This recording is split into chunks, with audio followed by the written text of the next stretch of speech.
talvez tinham quando a gente começou a revender alguns produtos da Banner. E assim a gente foi estreitando a parceria, principalmente com o pessoal do desenvolvimento, para achar soluções. Então, uma coisa que acontece muito comum é o pessoal confundir um pouco o que é migrar para a nuvem e utilizar a nuvem. Muitas empresas já migraram para a nuvem simplesmente indo numa Azure da Microsoft e no AWS, subir uma máquina virtual, instalar o OS, como a gente sempre fez, instalar o Super Server e rodar meu ambiente lá. Então, o que está acontecendo lá? Eu estou tendo a disponibilidade com o data center migrante, questão de banda, backup, enfim, eu estou usando esse serviço. Porém, conforme o tempo vem passando e os serviços de SaaS vão evoluindo, eu pagar para uma máquina virtual ficar ligada 24/7, ou quando eu tenho uma alta demanda, como por exemplo o RH em período de folha, e às vezes meu serviço fica degradado, eu precisaria de mais servidores ou mais serviços ao mesmo tempo. Em contrapartida, durante a madrugada, muitos dos nossos clientes nem utilizam o serviço. Então, a gente tem um problema que o pessoal está indo para a nuvem, utilizando a nuvem da forma mais fácil, porém da forma errada, que é a forma mais custosa. Porque uma das grandes vantagens de ir para a nuvem é tentar ao máximo se economizar, não tendo upfront de recursos, não tendo investimento. Só que isso também tem um desafio, porque simplesmente não é você conseguir migrar uma aplicação, de repente, de uma hora para outra.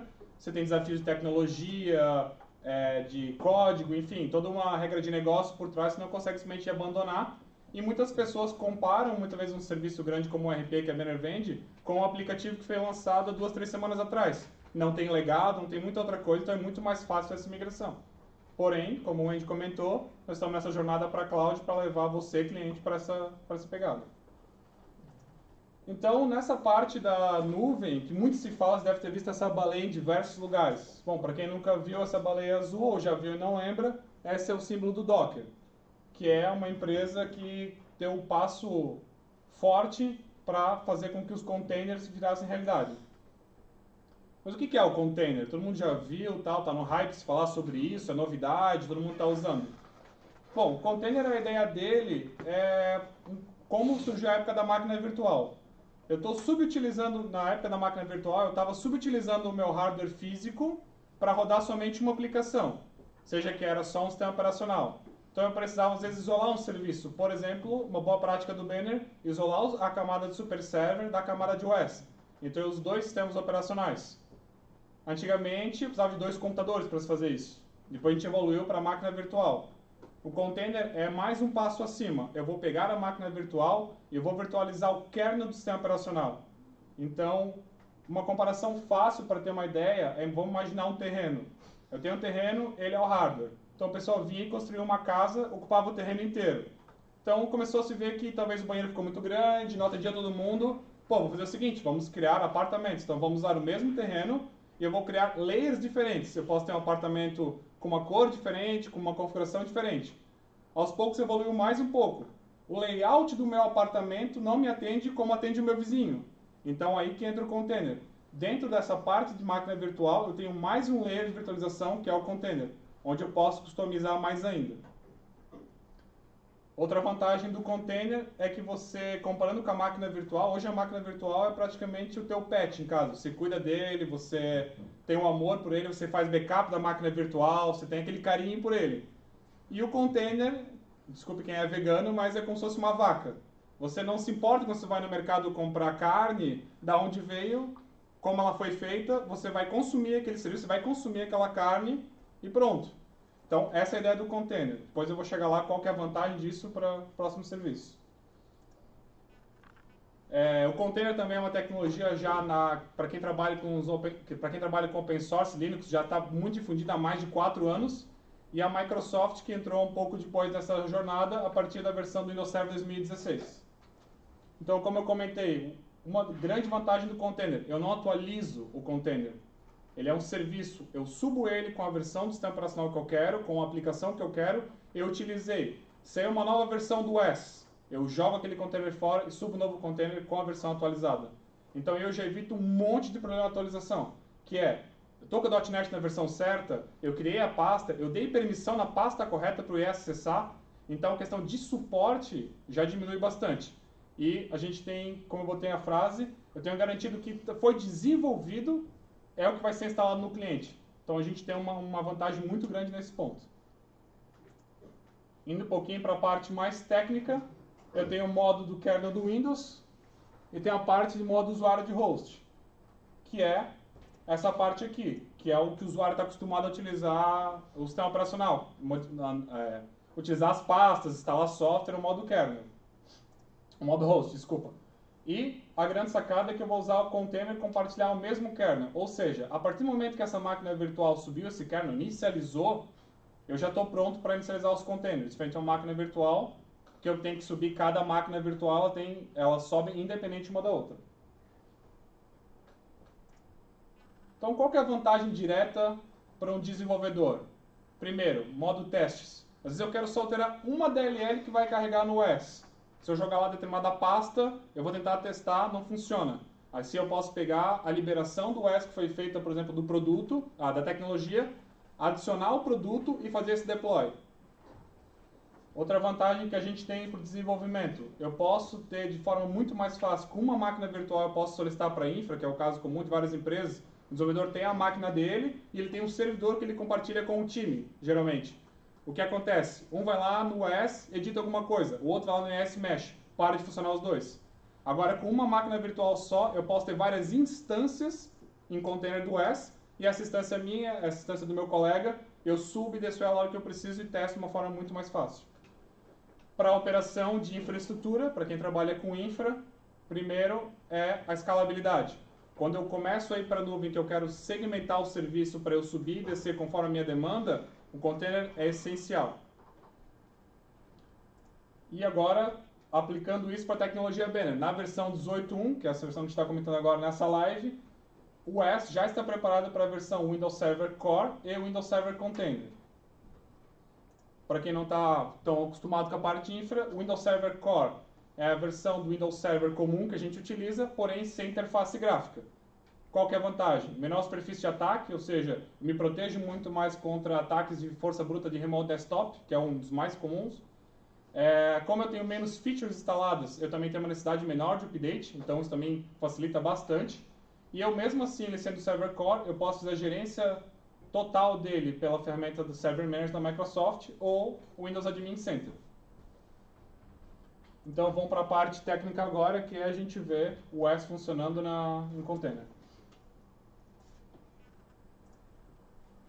Bom, para quem é de infra, como é o meu caso, não vai ter como fugir. Vai ter que aprender a usar esse cara aqui, que é o tal Visual Studio, que todo mundo já está acostumado, e a versão Lite, que é para usar em casa, não precisa de licenciamento, não precisa se preocupar, que é o Visual Studio Code. Então aqui não tem tempo hoje para a gente mostrar e ensinar como é a utilização Docker, também não é a ideia da palestra agora. É sim mostrar como é que a gente vai fazer para rodar. Então eu vou rodar os comandos Docker para eu inicializar a instância.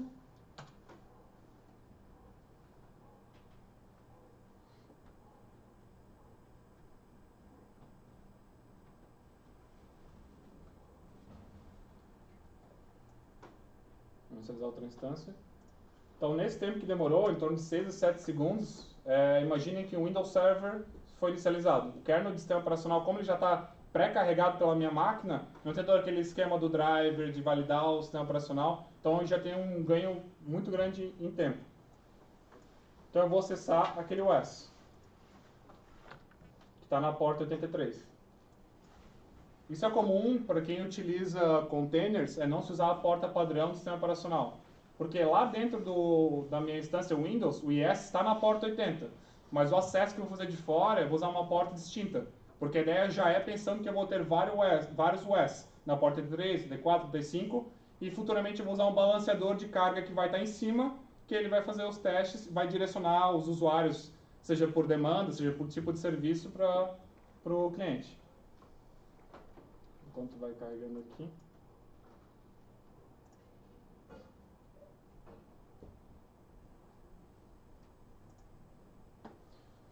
Nesse momento agora a gente está aguardando o warm-up do OS, que vai fazer as devidas instalações de artefatos e warm-up do sistema operacional, depois do aplicativo, até que ele vai cair na tela como o pessoal já conhece para configurar o OS. Vou pegar as configs aqui.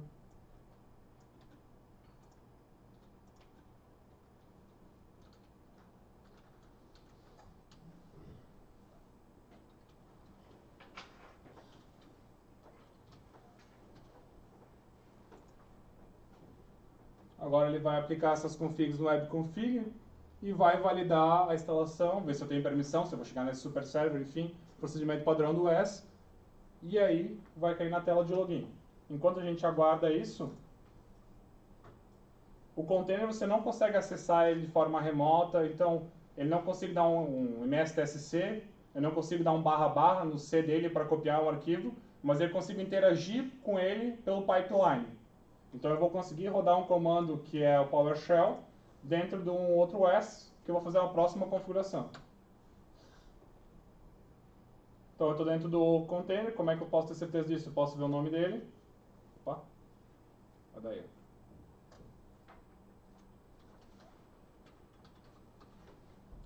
Uma outra coisa importante de container, eu não preciso mais me preocupar com o nome da máquina, IP da máquina, esse tipo de coisa eu vou cada vez mais automatizar com um serviço que a gente vai chegar depois, que é o Kubernetes, que é a ideia de automatizar ao máximo o container. Eu subo uma instância de OS e falo, aqui está um OS, aqui está outro, aqui está outro. Agora, vou ser o orquestrador de container que se vire para distribuir a carga, verifica se o OS está online a partir de algum recurso, algum check, enfim.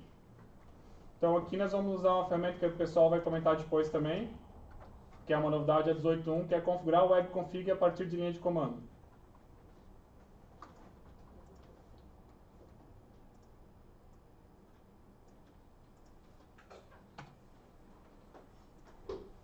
Aqui estamos na tela do OS.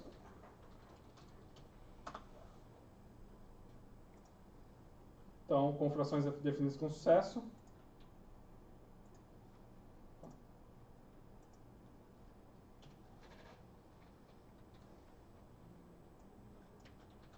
Eu vou acessar aquele OS que eu acabei de modificar aqui na porta 84.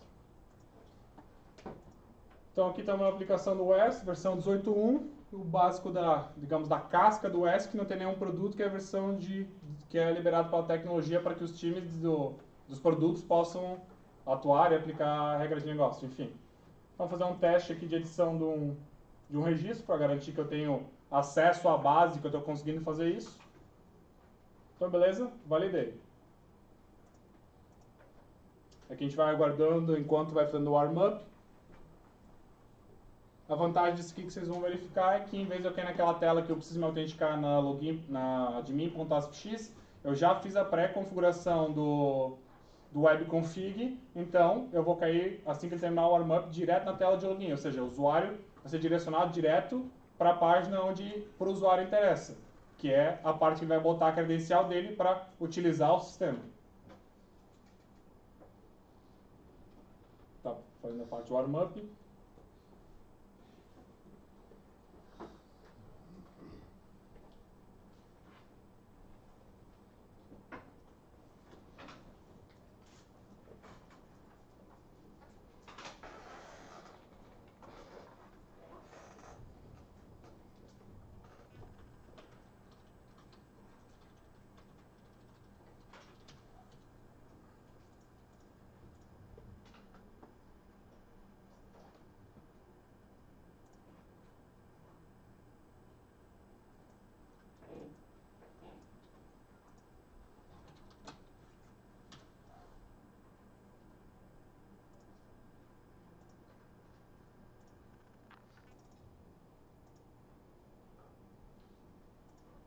E agora, a última parte da nossa apresentação é, rapidamente, a partir da ideia de um template, que no container nós chamamos de imagem, eu já vou copiar lá para dentro uma modificação, imaginamos que seja uma DLL de um produto, então eu peguei o SC que vou modificar ele, e eu já vou fazer a pré-configuração do webconfig já no momento que eu estou buildando o container. Então a minha imagem já vai ser com o webconfig pronto, para não ter que cada vez que eu acessar ele, eu for fazer isso.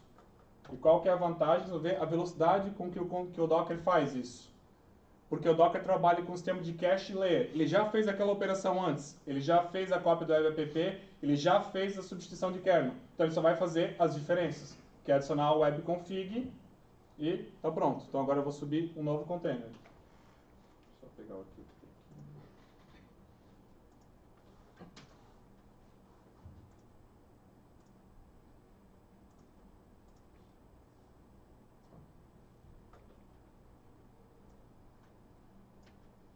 Eu vou subir um novo container na porta 85, utilizando essa imagem que eu acabei de construir.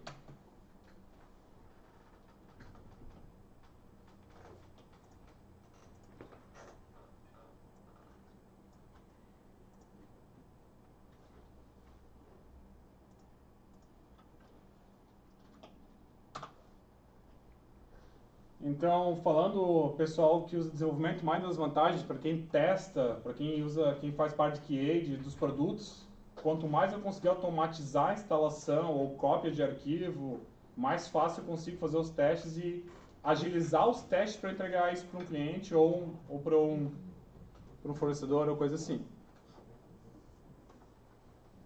Enquanto vai dando warm-up, o próximo passo é a liberação da versão futura, que será 18.2, onde o container vai ser suportado pela Banner, por enquanto está em modo beta. A ideia é, de fato, já utilizando o stateless, que é não preocupar mais com a sessão do usuário. Ou seja, eu vou ter 3 UEs online. Se o US cair, seja por falha do sistema operacional ou por falta de demanda, porque eu posso botar, se a CPU está baixa, deixa só um online. Se a CPU está alta, sobe vários para atender de melhor forma possível o meu cliente. Então, com a parte da liberação da 18.2, nós vamos chegar, teoricamente, ter a possibilidade de usar o serviço 100% rodando conforme a necessidade do cliente. Se um horário tem carga, expande. Se não tem, deixa só um online para não ter problema de serviço.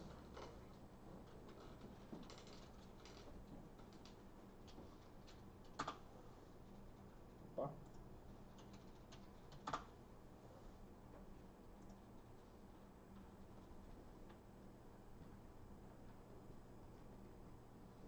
Então aqui, para demonstrar, é o mesmo OS. O que eu fiz lá naquela cópia? Eu atualizei uma DLL, joguei uma imagem, modifiquei a página.